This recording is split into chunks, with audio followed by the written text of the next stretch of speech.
The moment my daughter looked up from her plate, her voice calm, too calm, and said, "I don't see you as my father anymore," the entire room went silent in a way that didn't feel natural, like the world itself had paused just to hear what I would do next. And in that suspended second, with the soft clink of glasses fading into nothing, and the quiet hum of conversations dissolving into a distant blur, I realized there are sentences in life that don't just hurt. They redraw everything you thought was permanent. They erase titles you wore like armor. They take years of memories and place them under a question mark so heavy it feels impossible to breathe beneath it. But I didn't argue. I didn't shout. I didn't even ask her to take it back. Because something in her eyes told me this wasn't anger speaking, it was conclusion. And so instead I simply reached into my coat pocket, pulled out the envelope I had been carrying for days like a quiet confession. I wasn't sure I'd ever have the courage to deliver, and slid it across the table toward her, my hand steady in a way that surprised even me. Because what was inside it wasn't an apology, not really. And it wasn't a defense either. It was something far more dangerous, something final. Something she never saw coming. And for a moment she didn't touch it. Just looked at it like it might explode if opened too quickly, while the space between us stretched wider than the table, wider than the room. Wider than the years that had somehow slipped past us unnoticed. And the truth was this dinner was supposed to mean something. Not just another polite meeting wrapped in small talk and avoidance. Not another attempt to pretend we were still okay, when we both knew we weren't. No. This was the first time in 8 months that Alina had agreed to sit down with me. 8 months of missed calls, of messages left unread, of birthdays acknowledged with a single line, of silence that grew heavier with each passing day until it stopped feeling like distance and started feeling like absence. And yet there I was, sitting across from her in a softly lit restaurant that suddenly felt too warm, too intimate for two people who had forgotten how to speak to each other.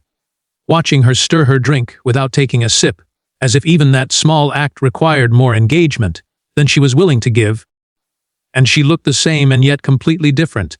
Still my daughter in the shape of her face, in the way she tucked her hair behind her ear when she was thinking, but her eyes carried something unfamiliar, a quiet detachment that made me realize I wasn't just sitting across from her. I was standing outside something I no longer belonged to, and when I said, "I'm glad you came," carefully, cautiously, like stepping onto thin ice, she didn't look up, didn't soften, just said, "I didn't come for you." And it landed harder than I expected because there was no anger in it, just honesty, and honesty, I've learned, can cut deeper than any raised voice, so I nodded. Because what else do you do when the truth is handed to you so plainly? And asked, "Then why did you come?" And when she finally looked at me, really looked at me, I saw it, the certainty, the absence of doubt, the decision already made long before this moment. And she said, "I came to say this properly, so there's no confusion later."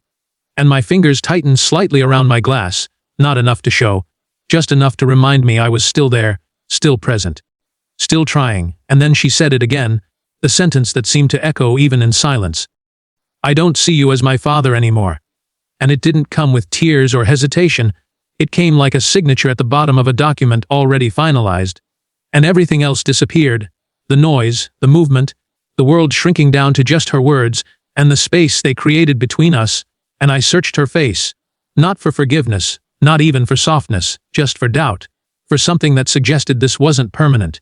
But there was nothing, so I asked, quietly, "Why?"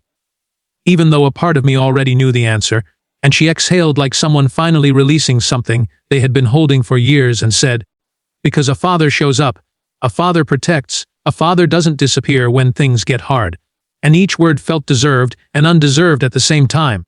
Because I hadn't disappeared completely. But I hadn't stayed either, not in the way that mattered. Not in the way a child remembers, and I said, "I didn't disappear." Though it sounded hollow even to me, and she didn't argue, didn't raise her voice, just said, "You left." And that was worse. Because it was simpler, clearer, harder to defend, and suddenly I was back years ago, standing in a quiet house after her mother died, unable to sit in the silence, unable to face the emptiness, choosing work, choosing distance, choosing anything that kept me from feeling the weight of what we had lost, telling myself I was doing it for her, for stability, for her future, convincing myself that providing was the same as being present. But children don't measure love in bank statements or security, They measure it in time, in presence, in the moments you choose to stay instead of leave. And I hadn't stayed enough. Not when it mattered.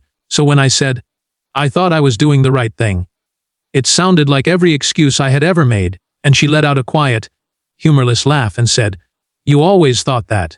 And the silence that followed wasn't empty. It was full of everything we hadn't said for years, full of missed conversations, missed chances, missed moments that would never come back. And I looked down at the table, then back at her, and said, You're right?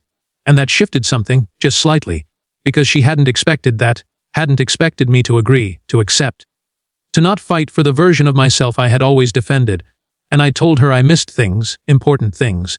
That explanations didn't change that. And for a brief second her expression wavered, not softening, not forgiving, but questioning, like the ground beneath her certainty wasn't as solid as before.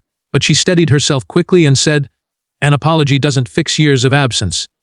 And I said, I know, because I did. And when she asked, Then why are we here?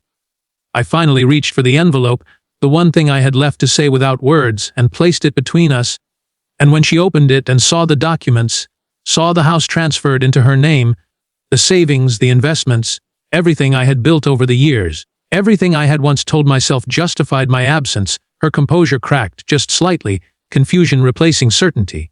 And when she asked why, I told her the truth, that I couldn't change the past, that this wasn't meant to fix anything, that it wasn't an apology wrapped in money, that it was me showing up in the only way I knew how now, even if it was too late for her to accept me.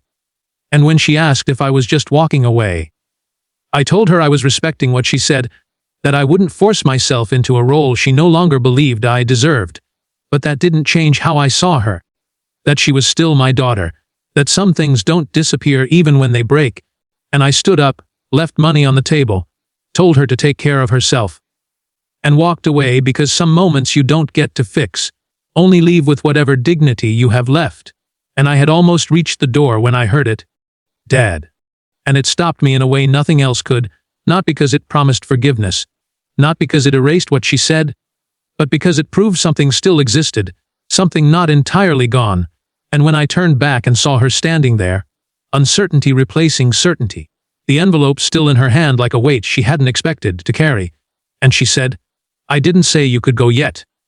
I realized this wasn't the end, not really, because endings are clean and final, and this was messy, unfinished, uncertain, and maybe, just maybe, that meant there was still something left to fight for, not with words, not with arguments, but with patience, with presence, with the one thing I had failed to give her when it mattered most, time, and this time, I wasn't going to run from it.